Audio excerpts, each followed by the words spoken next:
नमस्ते दोस्तों।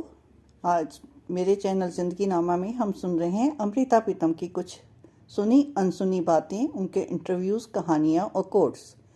आज पेश है उनका एक इंटरव्यू जो एक अमेरिकन लेडी से लिया गया था।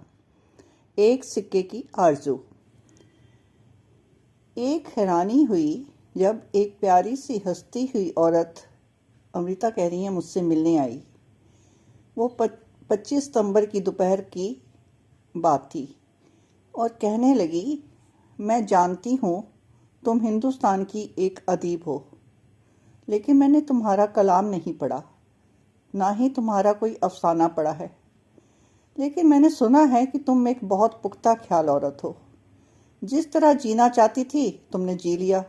मैं एक ऐसी औरत को देखना चाहती थी, इसलिए आई हूँ तुमसे मिलने। और हैरानी के साथ मुझे एक खुशी और तस्कीन हुई कि किसी के लिए अपने हिसाब से जी लेना भी इतनी अहमियत रखता है। यह मैडम डागमार सिलेस्टी थी, अमेरिका की एक स्टेट ओहायो की गवर्नर की बीवी।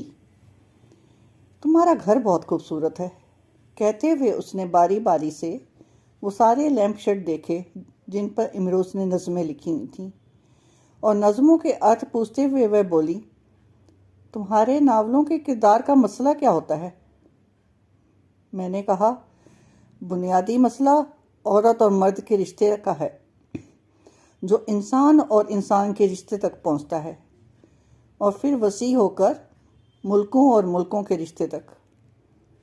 उसने फिर पूछा कि औरत और मर्द का रिश्ता इतना उलझा हुआ क्यों होता है? मैं हंसती, कहा, क्योंकि औरत अभी भी अधूरी है और मर्द भी अधूरा है। हम लोग जवानी और खूबसूरती की कोशिश को या कुछ सुखों और सहूलतों की कोशिश को मोहब्बत का नाम दे देते हैं, लेकिन मोहब्बत जैसी घटना सिर्फ किसी पूरी औरत और पूरे मर्द के बीच घट सकती है। पूरी औरत से तुम्हारा क्या मुराद है? उसने पूछा।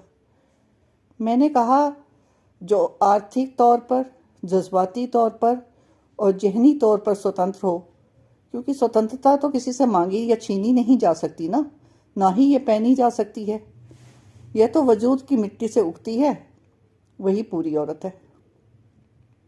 उसने गंभीर होकर कहा, आप लोगों को शायद लगता होगा कि अमरीकी औरत बहुत स्वतंत्र है, लेकिन ये बात सही नहीं है। मैंने कहा, जरूर सही नहीं होगी। अगर होती तो अमेरिका का नज़रिया दूसरे मुल्कों की तरफ सही होता, उसमें एक तवाज़ुन होता। एक स्वतंत्र मुल्क होने के नाते दूसरे मुल्कों की स्वतंत्रता के लिए कदरदानी से भरा हुआ होता। उसी वक्त मैडम डागमार ने एक बहुत गहरा सवाल किया कि वह कौन सी चीज़ है जिस पर तुम्हें एक हिंदुस्तानी औरत होने का फ़ख्र है? मैंने कहा, जाहिर है, बड़ी उन्नत देशों के मुकाबले में हिंदुस्तान को अभी बहुत नया रास्ता तय करना है, लेकिन हिंदुस्तान के पास एक ऐसी चीज़ है जो उन्नत देशों के पास नहीं है। वह है हमारी प्राचीन तहजीबी विरासत। आज हम उसके गाफिल हैं, लेकिन वह हमारी रगों में है।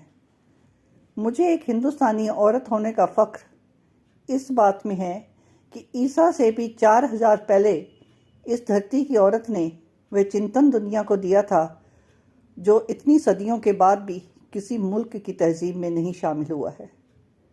दुनिया की कोई कानून उस कल्पना तक नहीं पहुंचा है। ऋग्वेद की एक ऋचा में सूर्य सवित्री ने कहा था कि सुबह की रोशनी जब सूरज से मिले तो उसकी आंखों में ज्ञान का काजल हो, हाथों में अपने प्रिय की सौगात देने के लिए वेद मंत्र हों, दुनिया के विद्वान उसके पुरोहित हों और स्वतंत्रता उसकी सेज हो। मुझे अपने ख्यालों की तस्कीद आज की हकीकत से नहीं मिली, लेकिन इसके 60 सदियों पुराने चिंतन से मिली है।